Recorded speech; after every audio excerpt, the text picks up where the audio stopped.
नमस्कार बच्चों, आप लोगों का कैप्टन बत्ता क्लासेस में स्वागत है। आज हम एनडीए के एग्ज़ाम के विषय में चर्चा करेंगे और उसके सिलेबस पर डिस्कशन करेंगे। हम थोड़ा सा आपको बताना चाहेंगे कि एनडीए के सिलेबस में जनरल एबिलिटी का जो पार्ट है उसके अंतर्गत कौन कौन सी चीज़ें यूपीएससी द्वारा रिकमेंड की गई हैं और आपको उनको किस तरीके से पढ़ना है। तो इसमें अगर देखा जाए तो जनरल एबिलिटी के अंतर्गत इसमें आपका history, geography, polity, economy and current affairs से रिलेटेड क्वेश्चंस आते हैं। इसका जो सेगमेंट है वो टोटल 50 क्वेश्चंस होते हैं और इसमें आपको सिस्टमेटिक तरीके से अलग अलग इसको आपको पढ़ना पड़ेगा, क्योंकि सिलेबस बहुत बड़ा है, बहुत लेंदी है। इसको कम समय में समराइज करके आप लोगों तक पहुंचाना यह एक टिपिकल जॉब है। अध्ययन की सुविधा को ध्यान में रखते हुए हम लोगों ने इस चीज़ को काफ़ी समराइज करके और कॉन्सेप्ट की क्लियरिटी को देते हुए आप लोगों तक पहुंचाने का प्रयास किया है। इसमें अगर देखा जाए तो हिस्ट्री का जो सेगमेंट है इसमें आपको 3 पार्ट हो जाएंगे, एंशिएंट, मिडीवल और मॉडर्न।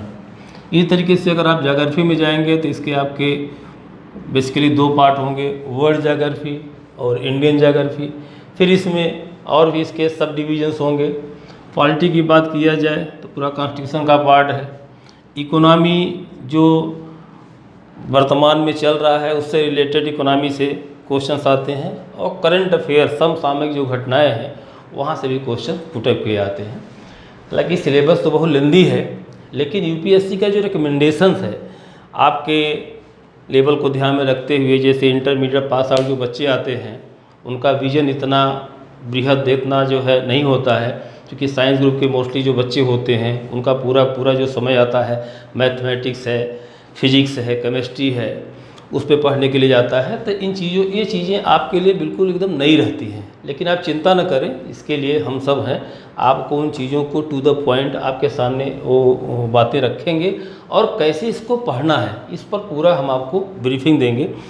अगर बुक की बात किया जाए तो ऐसी कोई यूपीएससी के द्वारा ऐसी कोई किताबें, ऐसी कोई जो है पब्लिकेशंस नहीं निकाली जाती कि उसमें से किसी एक बुक को आप पढ़ लीजिए तो उसमें आप जो है क्वेश्चंस अटेम्प्ट कर पाएंगे। अक्सर बच्चे हमसे पूछा करते हैं कि सर जो है हिस्ट्री पढ़ना है तो कौन सी बुक पढ़ें, ज्योग्राफी के लिए कौन सी बुक्स पढ़ें, पॉलिटी के लिए कौन सी बुक्स पढ़ें, या इकोनॉमी या करंट अफेयर्स के लिए हम कौन सी बुक पढ़ें। तो बच्चों ऐसे इसको अगर देखा जाए तो ऐसी कोई बुक नहीं है कि हम आपको सीधे आपको रेकमेंड कर दें कि आप इस बुक को ले लीजिए, यहाँ से सारी चीज़ें आपको मिल जाएंगी। मार्केट में अगर आप जाएंगे तो विभिन्न पब्लिकेशन से जो है अपने अपने बुक्स जो है उस पर एनडीए, सीडीएस इतना लिख करके मार्केटिंग कर रहे हैं, दे भी रहे हैं कुछ का कंटेंट। लेकिन उन चीज़ों को मैंने जब देखा तो उसमें वो चीज़ें जो आपके एग्ज़ाम के पॉइंट ऑफ व्यू से इम्पॉर्टेंट है वो उतने उसमें सारगर्भित नहीं लगती हैं, क्योंकि आपका जो एग्ज़ाम है वो कॉन्सेप्ट बेस्ड है, फैक्चुअल एग्जाम आपका नहीं होता है। आपका जो एग्ज़ाम होता है, आपके क्वेश्चन का जो नेचर होता है वो कॉन्सेप्ट बेस्ड होगा। अगर फैक्चुअल आप पढ़ते रहेंगे तो कॉन्सेप्ट आपका क्लियर नहीं रहेगा, तो कॉन्सेप्चुअल क्वेश्चन जो आपके सामने आएंगे उसको आप कैसे अटेम्प्ट कर पाएंगे। इसके लिए अगर देखा जाए तो सही तरीका तो यही है कि आप बुक्स का अध्ययन करें, लेकिन आपका इतना समय नहीं है कि आप जो है बुक्स की स्टडी करना शुरू कर दें। समय बच्चे जो इंटर पास आउट जब होकर के आते हैं तो उनके पास 1 अटेम्प्ट या 2 अटेम्प्ट बचता है। अगर देखा है साल 6 महीने का जो समय होता है, साल 6 महीने के समय में कौन सी बुक आपको हम रिकमेंड कर दें कि आपको उस किताब को पढ़ लीजिए, आपका उसमें सिलेक्शन हो जाएगा। इसलिए हम ज़्यादातर प्रयास यही करते हैं कि हम आपसे बताने का प्रयास करते हैं कि आपको ज़्यादा बुक पर फोकस नहीं करना है। अगर आप क्लास नोट्स पढ़ लेते हैं, लेक्चर्स हमारे सुन लेते हैं और उस पर जो हमने क्वेश्चन बनाए हुए हैं, कुछ पिछले 10 साल 15 साल के प्रीवियस ईयर के जो क्वेश्चन पेपर्स हैं उनका अध्ययन करते हुए हमने उसको फ्रेम करके आप लोगों के लिए जो है बनाया हुआ है। अगर इन सब को आप देखते हैं, पढ़ते हैं तो उससे आपको आइडिया विकसित हो जाता है कि क्वेश्चंस कहाँ से किस प्रकार से आने वाले हैं। अभी तो मैंने सिर्फ जनरल एबिलिटी की सिलेबस की बात की है, ये इतने सेगमेंट इसमें है। जनरल एबिलिटी में भी उसका एक पार्ट है, अगर देखा जाए, अगर आपने देखा होगा तो जनरल एबिलिटी का जो सेक्शन है इसमें कुल 150 क्वेश्चंस होते हैं, जिसमें से पहला सेक्शन जो होता है वो इंग्लिश का होता है, जिसमें 50 क्वेश्चंस होते हैं। जो दूसरा सेक्शन है इसमें general ability, general study plus general science के क्वेश्चंस होते हैं।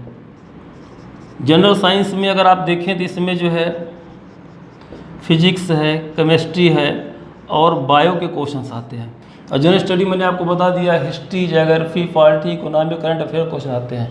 तो इस तरीके से देखा जाए तो आपका ये सिलेबस बहुत बड़ा हो जाता है। लेकिन आप चिंता न करें, साइंस की अगर बात, जनरल साइंस की अगर बात किया जाए तो मोस्टली जो बच्चे साइंस ग्रुप के हैं, अगर उनसे जनरल साइंस के क्वेश्चन पूछे जा रहे हैं तो आप इंटरमीडिएट फिजिक्स पढ़ के आए हैं, केमिस्ट्री पढ़ के आए हैं, बायो पढ़ के आए, बायो ग्रुप के मान लीजिए जो बच्चे नहीं हैं वो बायो नहीं पढ़े हैं, तो बायो का भी बेसिकली एक मतलब निश्चित टॉपिक से क्वेश्चन से पूछे आते हैं, तो उसको आपको चिंता करने की ज़रूरत नहीं है। हमारी तरफ से उसके लेक्चर्स आपको प्रोवाइड किया जाएगा, नोट्स प्रोवाइड किया जाएगा, उसको आपको बहुत ज़्यादा परेशान होने की ज़रूरत नहीं है।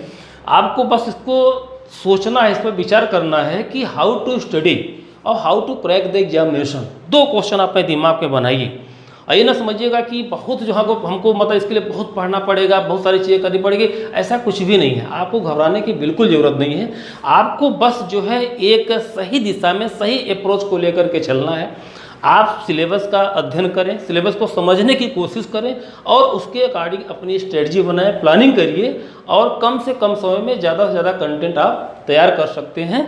और इसके लिए आप जो है हमारी जो गाइडलाइंस हैं आप उनको फॉलो कर सकते हैं, हमारे जो नोट्स हैं आप उनको देख सकते हैं, हमारे जो वीडियोज़ हैं जो हम आपके लगातार बना रहे हैं उनको आप देख सकते हैं। तो यहाँ से आपको बहुत सारी आइडिया मिलेंगी, इसलिए आपको परेशान होने की ज़रूरत नहीं पड़ेगी। और देखिए एनडीए का जो एग्ज़ाम है, नेशनल डिफेंस एकेडमी जिसे आप कहते हैं, अगर आप उसमें जाएंगे तो यूपीएससी इसका एग्ज़ाम, रिटन एग्ज़ाम आपका यूपीएससी कंडक्ट कराता है। तो यूपीएससी का अपना एक स्टेटस है, उसकी एक क्रेडिबिलिटी है, आज से नहीं लंबे समय से यूपीएससी जिस भी एग्ज़ाम को कंडक्ट कराती है उसका अपना एक जो है दायरा होता है। तो आप उसके नेचर को समझने की कोशिश करिएगा। यूपीएससी आप मतलब ऐसे कैंडिडेट को नहीं लेना चाहती जो रटने में विश्वास करता हो, नहीं, आपकी अंडरस्टैंडिंग होनी चाहिए। आप चीज़ों को समझने की कोशिश करिए, चाहे जो भी विषय हो। विषय तो बहुत सारे हैं, अगर इसमें देखा जाए तो एक जो ऑफिसर होता है, एक ऑफिसर से अपेक्षा की जाती है कि उसका विजन बहुत क्लियर हो, उसकी सोच मतलब जो है बहुत डेप्थ में हो, वो चीज़ों को एनालाइज करे, उसके प्लस और माइनस इन सारे जो है पहलुओं पर विचार करे, फिर वो जो जिम्मेदारी उसे दी जा रही है उस जिम्मेदारी को बड़ी ईमानदारी से उसको निभाएं। तो इस प्रकार की सोच विकसित करने के लिए आपके पास किसी भी देश की संस्कृति, वहाँ का समाज, वहाँ का रिलीजन, वहाँ का पॉलिटिकल सिस्टम, इन सब की विस्तृत जानकारी होना बहुत ज़रूरी है। इसके साथ साथ वहाँ का एनवायरनमेंट, वहाँ की क्लाइमेट, वहाँ की जो ज्योग्राफी है, ठीक है, इन सब चीज़ों का अध्ययन होना आपके लिए बहुत ज़रूरी है। और इन सब चीज़ों को अगर देखा जाए तो ये सारे के सारे सोशल सब्जेक्ट के अंतर्गत आते हैं। क्योंकि सोशल सब्जेक्ट आप हाई स्कूल तक तो पढ़ते हैं, सोशल स्टडी के रूप में पढ़ते हैं, लेकिन जैसे इंटरमीडिएट में आप जाते हैं, इंटरमीडिएट जाने के बाद आप उनसे बिल्कुल 2 साल के लिए बिल्कुल आपका लंबा गैप हो जाता है। ऐसी स्थिति में अचानक जब इंटर पास करने के बाद आप आते हैं और उसके बाद सीधे आपके सामने एक सब्जेक्ट आता है कि जनरल स्टडी, तो आपको लगता है कि बहुत बड़ा विषय है। ऐसा कुछ भी नहीं है, आपको इससे घबराने की ज़रूरत नहीं है। आपको अपनी सोच को सही दिशा में लेकर के चलना है और आपको इसको समझने की ज़रूरत है कि एक जो ऑफिसर है वो ऑफिसर को जिम्मेदारियां कौन सी दी जाती हैं। अगर वो जिम्मेदारियां उसको दी जाएंगी तो इन जिम्मेदारियों का निर्वहन कैसे करेगा। निश्चित तौर पे उसके विषय में जब तक उसके पास ऑथेंटिक इन्फॉर्मेशन नहीं होगा, सही उसकी सोच नहीं होगी, वह उस काम को ईमानदारी से या सही दिशा में नहीं कर पाएगा। तो इसलिए आपको उन चीज़ों को बहुत डेप्थ में जाकर के उसको सोचना है, विचार करना है, मंथन करना है। और आए दिन अगर आप देखें, अगर आप इंटर पास कर लिए हैं, आज देखिए संचार के साधन बहुत ज़्यादा विकसित हैं, टेक्नोलॉजी बहुत एडवांस हो चुकी है, सारी चीज़ें आपको बहुत ऐसे फ्री मिल रही हैं। रोज़ आप टेलीविज़न के माध्यम से, इलेक्ट्रॉनिक मीडिया के माध्यम से, सोशल मीडिया के माध्यम से, प्रिंट मीडिया के माध्यम से रोज़ सारी इन्फॉर्मेशन आपको मिलती रहती है। आप उसको देखते हैं, यह है कि अलग आप उसको बहुत सारी चीज़ें हैं जो आपके समझ में नहीं आती है, जिससे आपका मतलब नहीं होता, आप उसको इग्नोर करने का प्रयास करते हैं। लेकिन एक एस्पिरेंट के रूप में अगर आप देखेंगे तो आपको लगेगा कि नहीं, हर इवेंट्स, हर घटना, चाहे वो नेशनल हो चाहे इंटरनेशनल हो, आपके लिए बहुत इंपॉर्टेंट है। ऐसी स्थिति में आप उन सब चीज़ों पर विशेष फोकस करिए, उसका एनालिसिस करिए और जो भी चीज़ें आ रही हैं उन पर विचार, अपना आपका विचार क्या हो सकता है, बहुत सारे बर्निंग इश्यूज होते हैं समाज में चल रहे हैं, उन सब पर भी आपको विचार करना पड़ेगा। ऐसा नहीं है कि आप साइंस ग्रुप के स्टूडेंट हैं तो आपको जो है समाज की जो समस्याएं उनसे कुछ लेना देना नहीं है, आपको लेना देना है, क्योंकि आप देश के एक नागरिक हैं। एक देश के नागरिक होने के नाते आपकी एक बहुत बड़ी जिम्मेदारी बढ़ जाती है। ऐसी स्थिति में हम आपसे अपेक्षा करेंगे कि आप इन विषयों को लेकर के चलें और उसको समझने का प्रयास करें। और ऐसी स्थिति में यदि आपके सामने कोई विषय नया विषय आता है तो उस विषय पर विचार करें। आप देखिए तमाम जो है नेशनल इंटरनेशनल तमाम प्रकार की समस्याएं हैं, जैसे टेररिज्म, आतंकवाद एक वैश्विक समस्या है, समझ रहे हैं, इन्वायरमेंटल प्रॉब्लम एक वैश्विक समस्या है, वो मतलब जो है एटॉमिक मतलब जो है वीपन्स ये वैश्विक समस्या है। तो तमाम ऐसे जो मुद्दे हैं जो वैश्विक लेवल पर बहुत मतलब आगे बढ़ चुके हैं, ऐसी स्थिति में आपको इसमें क्या करना है, आपकी भूमिका क्या हो सकती है, मतलब एज ए नागरिक, एज ए मतलब ह्यूमन बींग्स अगर आप सोचें तो आपकी बहुत जिम्मेदारी। आप नहीं कहते कि नहीं सर मैं इसमें क्या कर सकता हूँ, हमारा तो इससे लेना देना ही नहीं, ये बात बिल्कुल गलत है। आपका, हमारा, सबका हर घटना से बहुत कुछ लेना देना, बस सोचने की बात होती है कि आपके सोचने का जरिया क्या, हमारा सोचने का जरिया क्या है। इस तरीके से मैं आपसे कहना चाहूँगा कि जनरल स्टडी का जो पार्ट है, जनरेबिलिटी का जो पार्ट है बहुत बृहद है, बहुत बृहद है, बहुत वास्ट है, और उसको उसी तरीके से समझने और पढ़ने की ज़रूरत है। यदि आप अपने विजन को बड़ा करेंगे, बड़े विजन को बड़ा करके आगे बढ़ने का प्रयास करेंगे तो निश्चित तौर पे जनरल स्टडी का जो सेक्शन है बहुत कम समय में आप अच्छे तरीके से तैयार कर सकते हैं, और इस तरफ से आपको किसी प्रकार से घबराने की कोई ज़रूरत नहीं है। हाँ, कुछ चीज़ें हैं जिन पर आपको ध्यान देना पड़ेगा, क्योंकि सुबह से लेकर शाम तक की जो घटनाक्रम होते हैं उन पर आप सदैव अपनी पैनी नज़र रखें और आप उसको देखें कि इससे इसका इम्पैक्ट जो हो रहा है, इसका पॉजिटिव इम्पैक्ट क्या है, इसका नेगेटिव इम्पैक्ट क्या है, उससे आप किस तरीके से प्रभावित होते हैं। निश्चित तौर पे अगर आप समाज की किसी घटना से अगर आप प्रभावित होते हैं तो निश्चित तौर पे दूसरा, तीसरा, चौथा भी प्रभावित होता होगा। अब वो इम्पैक्ट किस प्रकार का है, पॉजिटिव भी हो सकता है, नेगेटिव भी हो सकता है। तो इस प्रकार का अगर आपका विजन होगा तो निश्चित तौर पे आप इस विषय को बहुत अच्छे तरीके से बहुत कम समय में आप तैयार कर लेंगे। रहे सब्जेक्ट की बात, जैसे अब आप कह सकते हैं कि सर हिस्ट्री तो हमने पढ़ा ही नहीं, आप बिल्कुल गलत कर रहे हैं। 6th में, 7th में, 8th में, 9th में, 10th में आपने हिस्ट्री पढ़ा, आपने ज्योग्राफी पढ़ा, आपने पॉलिटी पढ़ा, आपने इकोनॉमी भी पढ़ा, और आपने जीके के रूप में करंट अफेयर भी पढ़ा। लेकिन यह है कि आपको उस समय इस बात का एहसास नहीं हुआ, आपने नहीं समझा कि इसका कभी ज़रूरत भी पड़ेगा। बहुत सारे बच्चे हमको मिलते कहते हैं सर ये तो हमको बोझ लगता है। अगर ये सोच अगर आपकी रहेगी तो जनरल स्टडी आपको बिल्कुल नहीं समझ में आएगा। बस मैं आपसे कहना चाहता हूँ कि आप विषय के प्रति इंटरेस्ट अपना डेवलप करिए। यदि आपका विषय के प्रति रुझान होगा, रुचि होगी, उस विषय पर कुछ जानने समझने की इच्छा शक्ति आपके भीतर होगी तो वह विषय आपके लिए बहुत इंटरेस्टेड हो जाएगा, और जहाँ से इंटरेस्ट विकसित हुआ, डेवलप हुआ, वहीं से वह विषय ऑटोमेटिक आपको समझना आ जाएगा। जैसे हम मैथमेटिक्स की बात करते हैं, चूँकि आप मैथमेटिक्स पढ़ते हैं तो बच्चों को मैं देखता हूँ अक्सर मैथमेटिक्स में लगे रहते हैं। ठीक है, मैथमेटिक्स आप पढ़िए, मैथमेटिक्स पढ़ने से आपका जो दिमाग होगा शार्प होगा, पढ़ना भी चाहिए। साइंस के जितने भी सब्जेक्ट हैं उसको आप पढ़ेंगे तो शार्पनेस आप में ज़्यादा आएगा। इसी तरीके से फिजिक्स है, केमिस्ट्री है, इन सब्जेक्ट विषयों को आप पढ़ेंगे तो आप में शार्पनेस ज़्यादा आएगी।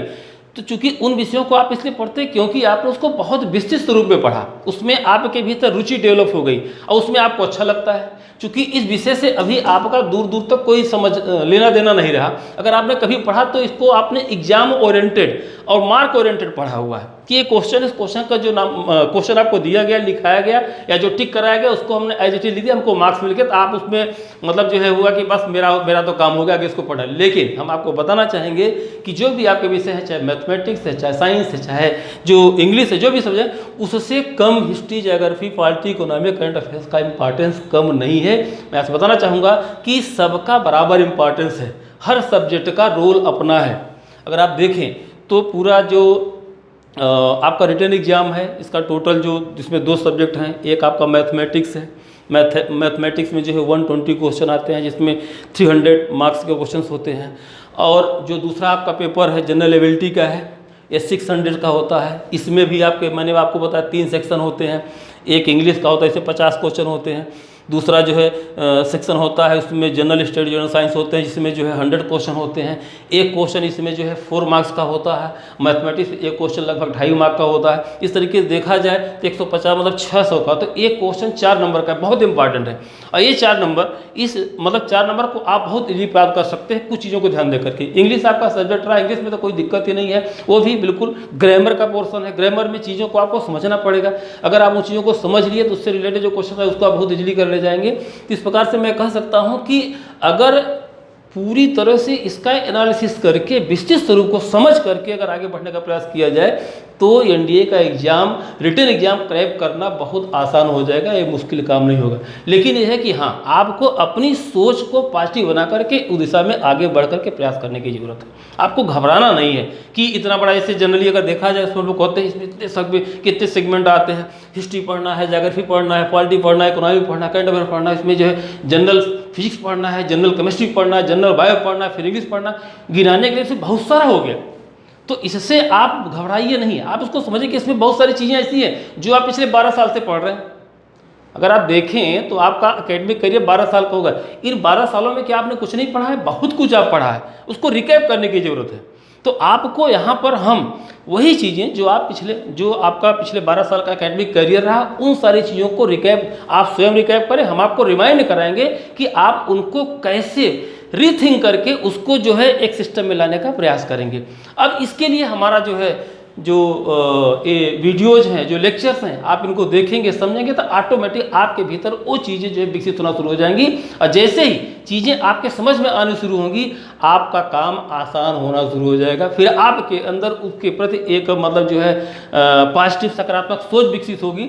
फिर आपका इंटरेस्ट डेवलप होगा। जैसे आपका इंटरेस्ट डेवलप होगा, आपको ये चीज़ें बहुत आसानी से समझ में आनी शुरू हो जाएंगी।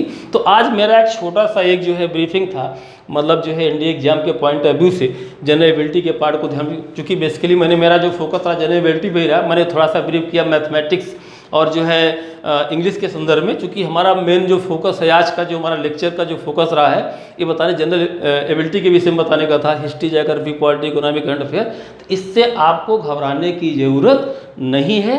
बस आप अपने ऊपर विश्वास करें, चूँकि आपका सेल्फ कॉन्फिडेंस बहुत मजबूत होना चाहिए। जब आपके भीतर आत्मविश्वास मजबूत हो जाएगा तो कोई भी काम आपके लिए बहुत आसान हो जाएगा। इसके लिए आपको परेशान होने की ज़रूरत नहीं है। बस भरोसा रखिए, हम आपके साथ हैं। आप हमारे ऊपर भरोसा रखिए, भरोसा रख सकते हैं।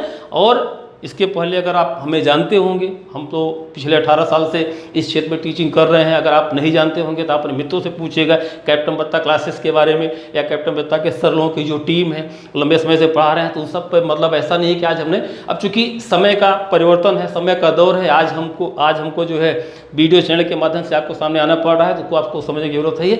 और आपको घबराने की ज़रूरत नहीं है।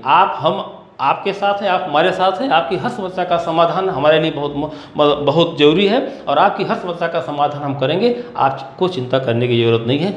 आज आप इसी में, फिर अगले लेक्चर में हम आपको जो है अब जनरल स्टडी का जो पार्ट है topic wise ancient medieval modern का, उस पर हम अगला वीडियो लेकर के आपके सामने आएंगे।